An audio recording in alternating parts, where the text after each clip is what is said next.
everyone. Today we have a very special guest in our studio in Times Square, Mr. Richard Attias. He's the founder of the New York Forum and a former producer of the World Economic Forum in Davos for 15 years. As you know, 3 years ago we started the New York Forum as a call to action, focusing on the global economy and trying to address the major issues that the global economy is facing and to come with solutions proposed by the community of the business leaders. And one thing I noticed is every year we have seen an increasing number of Chinese entrepreneurs, business leaders coming all the way from China. We have Wang Shi, the founder of Wanke, and we have Feng Lun, the chairman, president of Wantong Group, the real estate, and many others. So tell us about their role in this forum. First of all, when I built the New York Forum, I wanted the forum to be a global platform and a place for dialogue and a place for a better understanding between cultures. The world will be a much better world, especially the global economy, if United States of America and China work together. And one of my really fight will be to make that happen.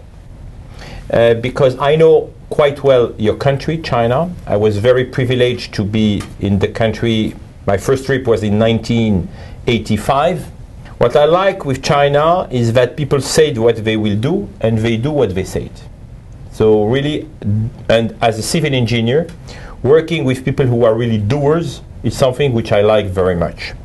I think when you know much better the people and when you know much better the Chinese culture, at least you understand really the agenda, and this is the best way to build strong relationship in a global and peaceful world. We need to understand how China can help on solving some political issues also in the world. Of course, we are not living in the perfect world. I am not just a dreamer. And I'm a strong believer on the fact that only by building personal relationship that you can build strong relationship. I think one of the important things, personally, from my understanding, is that these kind of forums, international business forums, of course, you try to get them to talk about investment and bilateral investment, etc., but one other thing is to get them to meet and build the trust, as you mentioned. This is, for me, the key issue. But to be different from what exists, to go one step ahead, we need also, because time is money, and these people who are flying so far from China, for example, they need also to come, not just to meet, but also to discuss about business opportunities. And this is why our forums are definitely a call to action. In Africa, I was very happy because after only 2 days and a half, we listed more than 10 very practical projects where Chinese companies could play a great role. So I made a decision a few months ago to organize in parallel of the New York Forum in New York, the New York Forum Africa.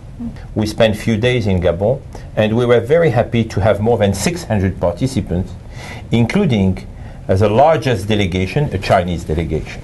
As you know, everybody is asking what is the Chinese agenda on Africa. Exactly. And what will be the future of the relationship between Africa and China. We need to define the scope of work of this partnership. And this is what we try to do, to understand really how China can help by not just bringing cash or buying some assets, but by investing in the country for the long-term partnership. And this is what I think many African countries now are ready to do. This is why we invited many Chinese decision makers. We had more than, I would say, 40 people, starting by China Investment Corporation at the highest level of the sovereign fund of China. We had people from Exim Bank, people from Venton, China Civil Construction, China Railways. So I would say that all the big champions from China attended our conference to really understand what could be the win-win situation, having public-private partnership between African countries who have natural resources, who have real needs on infrastructures, on energy, on services, on tourism, on so many areas. You know that this continent will be moving from 1 billion inhabitants to 2 billion inhabitants by 2050. China is a player not only can provide cash, what else do you think China can provide? Technology. For example, let's take the railways. Today, one of the largest and the biggest issue in Africa is infrastructures, which is a stupid paradox. To go from one country to another country next door, you need some time to take a plane to go to Europe, to take a plane in Paris back to Gabon. So one of the greatest challenge of Africa will be the regional integration. And regional integration will never work without a regional infrastructures. Today you can find Chinese companies who are becoming top leaders and top players in the world, can bring not just the cash, as you mentioned, but also the knowledge to build what I was calling the success business model, the public-private partnership. And over the years, you've met a growing number of Chinese entrepreneurs. Correct. What is your impression on it? I have to say that in the past 10 years, I saw an amazing jump, an amazing achievement from Chinese entrepreneurs who were totally out of the game just 10 years ago. And I was asking myself, how they did. Then you ask, okay, how did you become an entrepreneur? And then you realize that entrepreneurship is also part of Chinese DNA. Then you realize also that you have, in some areas, a great education system, which is preparing you to become a leader. I think it's very important. And also, I think that in Chinese DNA, you find also curiosity. People who are open to try to understand what works well, what didn't work well. So what I'm realizing is that in the past 50 years, Chinese companies, Chinese entrepreneurs were probably focusing on their internal market.